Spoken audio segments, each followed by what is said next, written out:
ಶ್ರೀ ಗುರುಭ್ಯೋ ನಮಃ. ಹರಿ ಓಂ. ಗುರುಭ್ಯಶ್ಚ ಗ್ರಹೇಭ್ಯಶ್ಚ ಮಯಾ ಮಧ್ವೋಯವಂಜಲಿ ಪ್ರಸನ್ನ ಮನಸ್ತೇಮೆ ಸತ್ಯಾಂ ಕುರುವಂತು ಭಾರತೀಂ. ಎಲ್ಲರಿಗೂ ಕೂಡ ನಮಸ್ಕಾರ.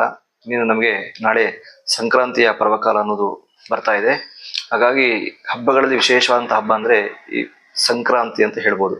ಯಾಕೆ ಅಂತಂದರೆ ನಮಗೆ ಸೂರ್ಯನ ಪಥವು ನಮಗೆ ದಕ್ಷಿಣದಿಂದ ಉತ್ತರಾಯಣ ಕಡೆಗೆ ಅವನ ಸಂಚಾರ ಶುರುವಾಗತ್ತೆ.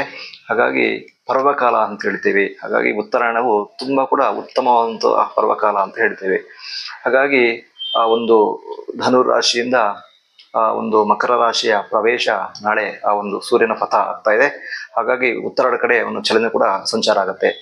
ಹಾಗಾಗಿ ಈ ಉತ್ತರಾಯಣ ಪುಣ್ಯಕಾಲದಲ್ಲಿ ನಾವು ಏನು ಕರ್ತವ್ಯಗಳನ್ನು ಮಾಡಿದರೆ ಒಳ್ಳೆಯದಾಗುತ್ತೆ ಎಂಬುದಾಗಿ ನಮಗೆ ನೋಡ್ತಾ ಹೋಗೋಣ. ವಿಶೇಷವಾಗಿ ಆ ಉತ್ತರಾಯಣ ಪುಣ್ಯಕಾಲದಲ್ಲಿ ನಮಗೆ ಆ ಒಂದು ಗೋಪೂಜೆ ಅಥವಾ ಗೋವಿನ ಬೆಳ್ಳಿಯ ಹಸುವಿನ ದಾನವನ್ನು ಮಾಡುವಂತಹದ್ದು ಕೂಡ ಒಂದು ವಿಶೇಷವಾದಂತಹ ಒಂದು ಪುಣ್ಯವನ್ನು ಗಳಿಸತಕ್ಕಂಥದ್ದು. ಅದೇ ರೀತಿ ನಮಗೆ ಎಳ್ಳಿನ ತಿಲಪಾತ್ರ ದಾನ ಅಂತ ಹೇಳ್ತೇವೆ. ತಿಲಪಾತ್ರವನ್ನು ಕೂಡ ಎಳ್ಳಿನ ದಾನವನ್ನು ಮಾಡುವಂತಹದ್ದು, ಮತ್ತೆ ಎಳ್ಳೆಣ್ಣೆ ದಾನವನ್ನು ಮಾಡುವಂತಹದ್ದು, ಮತ್ತೆ ಎಳ್ಳೆಣ್ಣೆ ಸ್ನಾನವನ್ನು ಕೂಡ ಆ ಒಂದು ಪ್ರಾತಃ ಕಾಲದಲ್ಲಿದ್ದು ಉತ್ತರಾಯಣ ಪುಣ್ಯ ಕಾಲದಲ್ಲಿ ನಾವು ಎಳ್ಳೆಣ್ಣೆ ಸ್ನಾನವನ್ನು ಮಾಡಿ, ಅಭ್ಯಂಗನ ಸ್ನಾನವನ್ನು ಮಾಡಿ ಆ ಒಂದು ದೇವರಿಗೆ ಆ ಒಂದು ಎಳ್ಳು ಬೆಲ್ಲ ನೈವೇದ್ಯಗಳನ್ನು ಕೂಡ ಮಾಡಿ ಆ ಒಂದು ವಿಶೇಷವಾಗಿ ಆ ಒಂದು ದೇವಸ್ಥಾನಕ್ಕೆ ಹೋಗಿ ದೇವತಾರಾಧನೆಯನ್ನು ಮಾಡಿಕೊಳ್ಳುವಂಥದ್ದು ಕೂಡ ತುಂಬಾ ವಿಶೇಷ.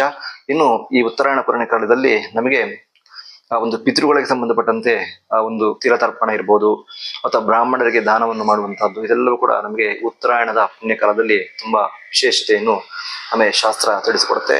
ಅದೇ ರೀತಿ ಪ್ರತಿಯೊಂದು ಕಾರ್ಯಗಳಲ್ಲೂ ಕೂಡ ದಕ್ಷಿಣಾಯನಕ್ಕಿಂತಲೂ ಕೂಡ ಉತ್ತರಾಯಣದಲ್ಲಿ ಪ್ರತಿಯೊಂದು ಶುಭ ಕಾರ್ಯಗಳು ಕೂಡ ತುಂಬಾ ಉತ್ತಮವಾದಂತಹ ಒಂದು ಪ್ರಾಶಸ್ತ್ಯ ದಿನಗಳಂತೂ ಕೂಡ ನಮ್ಮ ಜ್ಯೋತಿಷ್ಯ ಶಾಸ್ತ್ರ ನಮಗೆ ಹೇಳುತ್ತೆ. ಹಾಗಾಗಿ ಈ ಉತ್ತರಾಯಣದ ಪುಣ್ಯ ಕಾಲದಲ್ಲಿ ಎಲ್ಲರೂ ಕೂಡ ಆ ಒಂದು ದೇವತಾ ಆರಾಧನೆಯನ್ನು ಮಾಡುವಂತಹದ್ದು, ಮತ್ತೆ ದಾನ ಧರ್ಮಾದಿಗಳನ್ನು ಮಾಡುವಂತಹದ್ದು, ಮತ್ತೆ ತೀರ್ಥಕ್ಷೇತ್ರ ದೇವತೆಗಳನ್ನು ತೀರ್ಥಕ್ಷೇತ್ರಕ್ಕೆ ಹೋಗ್ಬಿಟ್ಟು ನಮ್ಗೆ ಈಗ ಕುಂಭಮೇಳ ನಡೀತಾ ಇದೆ. ಹಾಗಾಗಿ ಕುಂಭಮೇಳದಲ್ಲಿ ಕೂಡ ವಿಶೇಷವಾದಂತಹ ಒಂದು ಸ್ನಾನವನ್ನು ಮಾಡುವುದರಿಂದ ಕೂಡ ಈ ಉತ್ತರಾಯಣದ ಪುಣ್ಯ ಕಾಲದಲ್ಲಿ ನಮಗೆ ಎಲ್ಲಾ ಬರತಕ್ಕಂಥ ದೋಷಗಳು ಕೂಡ ಪರಿಹಾರವಾಗಿ ಉತ್ತಮವಾದಂತಹ ಮೋಕ್ಷವನ್ನು ಭಗವಂತ ನಮಗೆ ಅನುಗ್ರಹವನ್ನು ಮಾಡಿಕೊಡ್ತಾನೆ.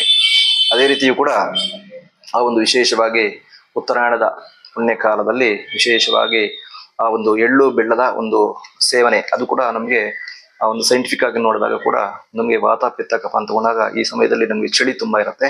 ಹಾಗಾಗಿ ಆ ಎಳ್ಳು ಮತ್ತೆ ಬೆಲ್ಲ, ಮಣಕೊಬ್ಬರಿ, ಆಮೇಲೆ ಈ ಕಡಲೆ ಬೀಜವನ್ನು ಕೂಡ ದೇವರಿಗೆ ಸಮರ್ಪಣೆಯನ್ನು ಮಾಡಿ ನಾವು ಅದನ್ನು ಸೇವನೆ ಮಾಡೋದ್ರಿಂದ ನಮಗೆ ರೋಗ ರುಜಿನಗಳಿಂದ ಕೂಡ ದೂರವಾಗಿ ಒಂದು ಉತ್ತಮವಾದ ಆರೋಗ್ಯವನ್ನು ಕೂಡ ನಾವು ಪಡೆಯಬಹುದು. ಹಾಗಾಗಿ ಎಲ್ಲರೂ ಕೂಡ ಈ ಸಂಕ್ರಾಂತಿ ದಿವಸ ಇದರಲ್ಲಿ ಹೇಳ್ತಕ್ಕಂಥ ಎಲ್ಲ ಒಂದು ಪರಿಹಾರಗಳನ್ನು ಕೂಡ ಎಲ್ಲ ಮಾಡಿಕೊಂಡು ಎಲ್ಲ ಕೂಡ ದೇವರ ಆಶೀರ್ವಾದಕ್ಕೆ ಕೃಪೆಗೆ ಪಾತ್ರವಾಗಿ ಅಂತ ಹೇಳ್ತಾ ಶ್ರೀಕೃಷ್ಣ ಅರ್ಪಣಿಸ್ತು.